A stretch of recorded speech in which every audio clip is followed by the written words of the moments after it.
Okay, we're in the final stretch of this project. We've just got a couple of things left to do and then we're done. So firstly, let's just iron out a few of the small issues with the app. So firstly, with the keys, if we type in say a row of A's, the key color should be green, but it's being overwritten with the incorrect color. So for example, if we write pizza now, we're seeing that A turns green, but it should always be green anyway. So that's pretty easy to fix. If we go to our controller, we just need to write a few extra lines of code here. So before we update the answer stage in our keys map, we should first check if the answer stage has not already been updated. So if it's already correct or contains, we should not then be able to overwrite that with incorrect. So to do that, we can write keysMap.entries to access all the entries in our map. Then we can use the where function. This will cycle through all of our entries and return any of our elements that meet this condition. So here we can write where element, so each key value pair, key is equal to tiles entered at the index of I dot letter. So we're basically just collecting the key value pairs we may want to update. We'll return this into a variable. I'll name this results. So now we have all of the key value pairs where we want to update. But first, let's check, is the answer stage for each of these single key value pairs not answered, i.e. it won't be correct or contains if it's not answered. Then in that case, we can update the color. So we can cut that and paste that in here. Okay, so now let's run that and test it. We'll type in a row of A's. Okay, cool. So now this A is green and it is not gray. The next issue I want to fix is if we type in the correct word, we can then also continue to type on the keyboard, which obviously we should not be able to do.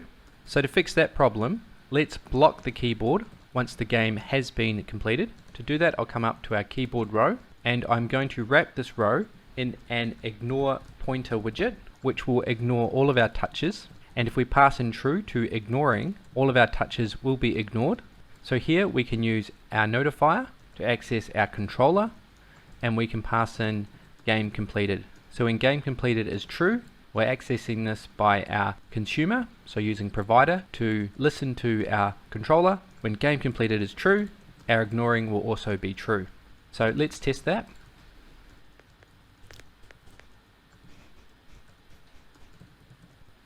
So we've guessed the correct word and now we cannot type on the keyboard. Let's replay the game and now we can type again. Okay, cool. Back in the stats box, I also want to keep things nice and modularized and extract this bar chart widget. So to do that, I'll right click on padding, refactor, extract Flutter widget, and I'll name this stats chart. I'll cut this here, create a new Dart file, name that stats chart, paste it in here, then import material. We also need to import these libraries here, so I'll cut those here,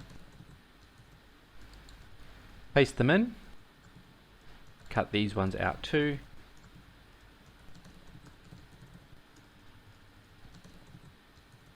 I'm also going to right click here, show context actions and add modifiers everywhere in the file. And also let's do this here in our bar chart. Okay, cool. So that's done. The next potential bug we need to fix is if we've answered the correct word, for example, and then restarted the game, we get an exception. So we have an unhandled exception looking up a deactivated widget's ancestor is unsafe. And the reason for that is we're running animation inside a future and we're also running our pop-up boxes, our alert dialogues, inside a future. So if the state object has already been removed from the widget tree, i.e. we've rebuilt the widget tree, in that case we're going to get an exception if we try and run some code inside of our future. So to fix that, we just need to run a simple check inside of our animations and also where we call our show dialog method. So inside the bounce animation, before we run our animation controller, we should check whether this state object is actually still mounted. So we can write if mounted. So this animation controller will only run if this state object is still in the widget tree and our animation controller has not been disposed of. We should also do that in our dance. So here, so inside the method in the future delayed, we should also write if mounted. So again, our controller is only going to run forward if the state object is actually mounted in the widget tree and the widget tree has not yet been rebuilt. We also have an animation inside tile here. So animation controller dot forward. Inside this delay, we should check whether it's mounted. Likewise, if we go to our home page, we have a future which after 4 seconds runs our show dialog method, which brings up our stats box. So if we have already restarted the game, we do not want to have our stats box appear. So here we'll write if mounted, then this will run. But if we've rebuilt the widget tree, i.e. reset the game, then this will not run. And while we're here, I've just added the const modifiers everywhere.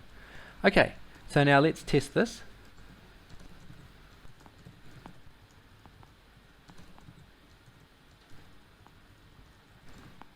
Okay, cool. So we've now replayed the game early, but this time we are not receiving any unhandled exceptions. In the next and final video in the series, we'll apply some quick pop-up boxes and complete the project.